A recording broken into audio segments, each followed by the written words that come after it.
বেঁধে নেওয়া হচ্ছে স্নান ঘরের দিকে নিয়ে যাওয়ার জন্য, কিন্তু তার প্রভু এগিয়ে চললেন কিন্তু স্নান ঘরের দিকে। সকালে কিন্তু গোটা মাহেশ জনজোয়ারে ভাসছে। হ্যালো বন্ধুরা, সবাই কেমন আছো? আশা করি সবাই খুব ভালো আছো। আজ আমাদের শ্রীরামপুর মাহেশের জগন্নাথ মহাপ্রভুর 630তম স্নানযাত্রা অনুষ্ঠান। শ্রেয়া আগেই স্নান ঘরে চলে গেছে, তাই ওকে দেখাতে পাচ্ছি না, একদম সরাসরি মন্দির প্রাঙ্গণে নিয়ে চলে এলাম। সকালের সময় এখন থেকে কিন্তু ভক্তদের একটা ঢল নামতে শুরু করেছে। প্রভুকে আর কিছুক্ষণ বাদে গর্ভগৃহ থেকে বার করা হবে ওই 7টা নাগাদ করে। আর প্রত্যেকবারের ন্যায় যেটা বলার থাকে যে মাহেশ সবসময় কিন্তু স্নান যাত্রার জন্য বেশি বিখ্যাত রথের তুলনায়। হ্যাঁ, 630 বছর। আজ যে দারুবৃক্ষ তোমাদের সামনে বা দারু মূর্তি তোমাদের সামনে থাকবে, সেটা কিন্তু বিশ্বের সবথেকে প্রাচীনতম জগন্নাথ মন্দির। মূল মন্দিরে যাওয়ার আগে কিছু জিনিস বলে নিই। অলরেডি দেখতে পাচ্ছ মানুষের ঢল, আর তার সাথে কিন্তু মেলা টাইপেরও বসতে শুরু করেছে। আমাদের এই মন্দিরের যে জগন্নাথ দেবের মূর্তি রয়েছে তা স্বামী ধ্রুবানন্দ ব্রহ্মচারীর প্রতিষ্ঠিত। উনি পুরীতে গেছিলেন, কিন্তু পুরীতে গিয়ে যখন উনি পুজো দিতে ব্যর্থ হন, মহাপ্রভু জগন্নাথ দেবেরই স্বপ্নাদেশে কিন্তু এইখানে উনি দারুবৃক্ষ প্রতিষ্ঠা করেন, যা গঙ্গায় ভেসে আসে। সেই দারুবৃক্ষই কিন্তু এখনও অবধি কিন্তু জগন্নাথ রূপে পূজিত হয়ে আসছে মাহেশের মুখে। এবং আজকে যখন স্নানযাত্রা, ঠিক তার থেকে প্রায় 45 দিন আগে চন্দনযাত্রা হয় অক্ষয় তৃতীয়া। যদিও এই বছর জ্যৈষ্ঠ মাস মল মাস ছিল, তাই সেই কারণে কিন্তু এই বছর স্নানযাত্রা বেশ কিছুটা দেরিতে হলো। এবং স্নানযাত্রার পর আজকে প্রভু রাত্রিবেলা যখন এই মন্দিরে প্রবেশ করবেন, মন্দিরের দরজা 14 দিনের জন্য বন্ধ থাকবে। তারপর নবযৌবনের দিন মন্দির খুলবে আবার, এবং তারপরে একদিন বাদে হবে ঐতিহাসিক মাহেশের রথযাত্রা, যে রথযাত্রায় স্বয়ং শ্রী চৈতন্য মহাপ্রভু থেকে শুরু করে শ্রীরামকৃষ্ণ পরমহংসদেব সবার পদধূলি পড়েছিল। তাই মাহেশ হিসাবে বা মাহেশবাসী হিসাবে আমাদের কাছে কিন্তু গর্বের কোনো সীমা থাকে না। জয় জগন্নাথ বন্ধুরা, এই মুহূর্তে ঘড়ির কাঁটায় ঠিক সকাল 7টা বাজে, আর আমি এসে পৌঁছলাম আমাদের শ্রীপাঠ মাহেশের শ্রী মন্দির অর্থাৎ জগন্নাথ মন্দিরে। এবং সেইখানে কিন্তু এই মুহূর্তে আমি দেখতে পাচ্ছি বলভদ্রদেবকে বার করার যে প্রস্তুতি, সেই প্রস্তুতি অলরেডি শুরু হয়ে গেছে। ওই দূরে কিন্তু বলভদ্রদেবকে এই মুহূর্তে দড়ি দিয়ে বাঁধার কাজ চলছে, এবং তারপর কিন্তু প্রভুকে এইখান থেকে বের করে ধীরে ধীরে স্নান বেদির উদ্দেশ্যে নিয়ে যাওয়া হবে। স্নান বেদিও কিন্তু খুব সুন্দরভাবে সেজে উঠেছে। আমরা যারা মাহেশে থাকি তাদের জন্য আজকের দিনটির একটা আলাদাই মাহাত্ম্য রয়েছে। ওখানে দেখতে পাচ্ছ প্রভুর নামে বোল দেওয়া শুরু হয়ে গেছে, কারণ আমাদের আজকে থেকে কিন্তু উৎসবের সূচনা হয়ে যায়। দুর্গা পুজো অপেক্ষা আমাদের মাহেশের বাসীকে করতে লাগে না, কারণ আমাদের প্রভু শ্রী জগন্নাথ আজকে কিন্তু মন্দির থেকে বেরিয়ে এবার উদ্দেশ্যে রওনা দিচ্ছেন তার স্নান গৃহের দিকে। জয় জগন্নাথ।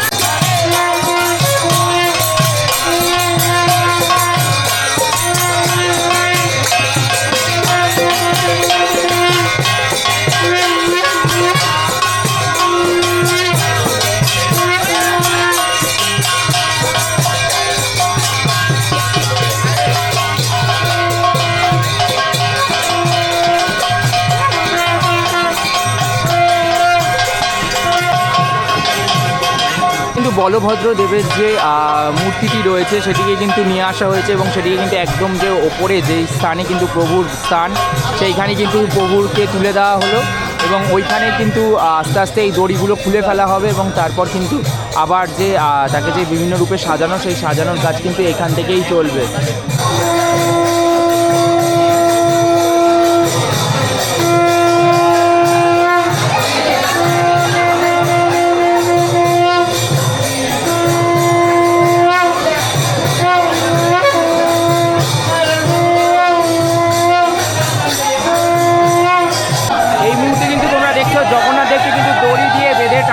চলছে। আমরা জানি এইটি বিশ্বের সবথেকে প্রাচীন জগন্নাথ মূর্তি।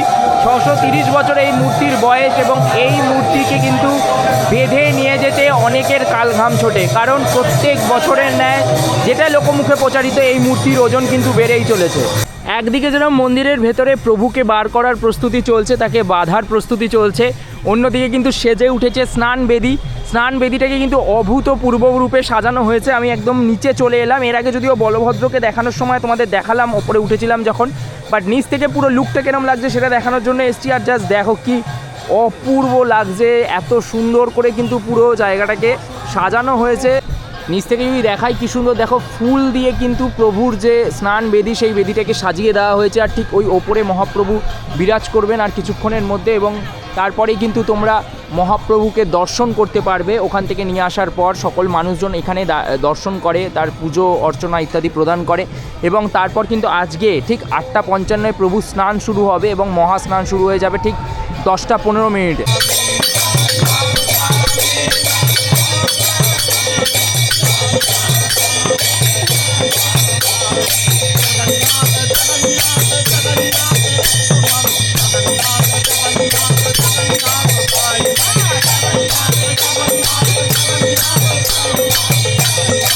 এই মুহূর্তে দেখতে পাচ্ছ জগন্নাথের যে সুবিশাল দারুবৃক্ষ রয়েছে আমাদের এখানে, সেই বিগ্রহকে বাঁধতে কত মানুষের প্রয়োজন পড়ে, সেই দড়িকে বাঁধতে প্রভুকে কিন্তু লেপ মুড়ি দিয়ে বেঁধে নেওয়া হচ্ছে স্নান ঘরের দিকে নিয়ে যাওয়ার জন্য। কিন্তু তার জন্য যে বলের প্রয়োজন, সেই বলটা দেখতে পাচ্ছ এত ছেলে মিলে কিন্তু প্রভুকে বাঁধতে লাগে দড়ি দিয়ে।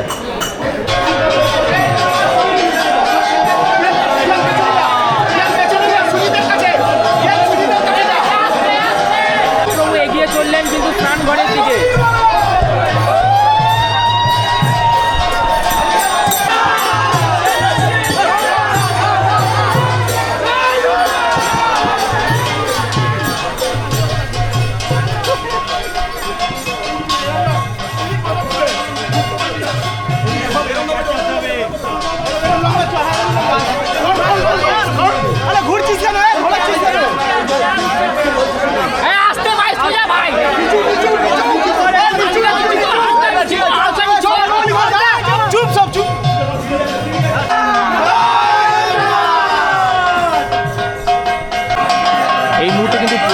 বিগ্রহ রয়েছে তাই কিন্তু মূল যে বেদিটা রয়েছে সেখানে কিন্তু তোলার ব্যবস্থা চলছে এবং দেখো যারা ভক্তকুল রয়েছে প্রভুর, তাদের কিন্তু প্রচুর বলের প্রয়োজন হয় প্রভুকে কিন্তু এক ধাপ সিঁড়ি ওপরে তুলতে। এই মুহূর্তে কিন্তু প্রভুকে স্নান করানোর যে জল, গঙ্গার জল 128 মণ, সেই জল কিন্তু চলে এসেছে এবং এই জলগুলোকে এবার আস্তে আস্তে প্রভুর বেদির ওপর দিকে যে ছাদের অংশটা রয়েছে সেখানে নিয়ে যাওয়া হচ্ছে এই জলগুলোকে।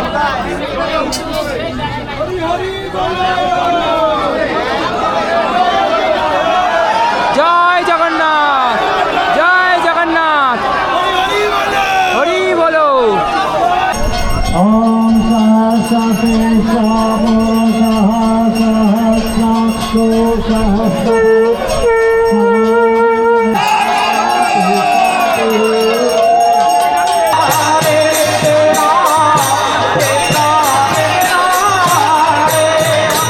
যাত্রার সকালে কিন্তু গোটা মাহেশ জনজোয়ারে ভাসছে, একদম যত দূর চোখ যাবে লাখ লাখ দর্শক, লাখ লাখ দর্শনার্থীদের ভিড় মাহেশের বুকে। এটাই আমাদের মাহেশ, আমাদের গর্ব।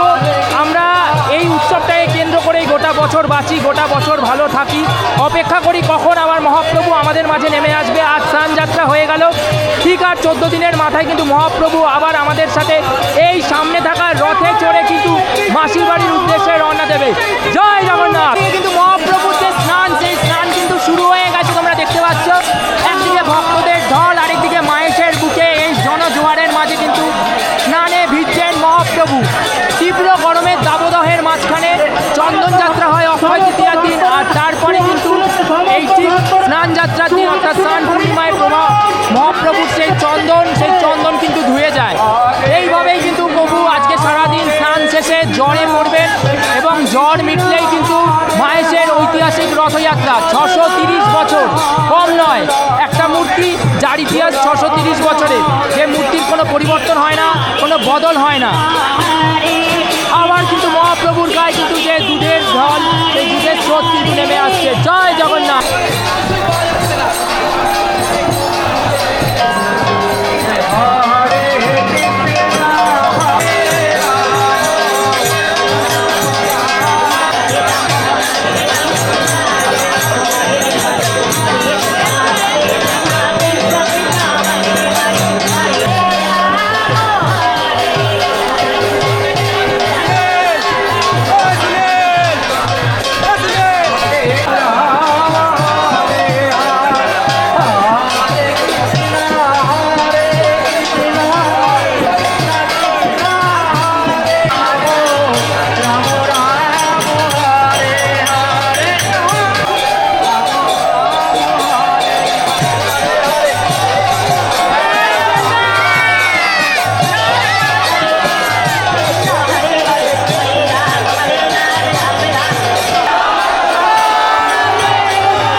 পেছনে রেখে আগামী কয়েকদিনের মধ্যে মেলায় সেজে উঠবে। প্লাস আমাদের রথ তো রেডি হচ্ছে, এটা এর আগে একদিন প্রিপারেশনে দেখিয়েছিলাম। এখন থেকে কিন্তু প্রচুর রথের ভিডিওস আসতে থাকবে আগত কয়েকদিন। সবাই খুব ভালো থাকো, সুস্থ থাকো, অ্যান্ড অবশ্যই পারলে রথে মায়ের এসো। জয় জগন্নাথ।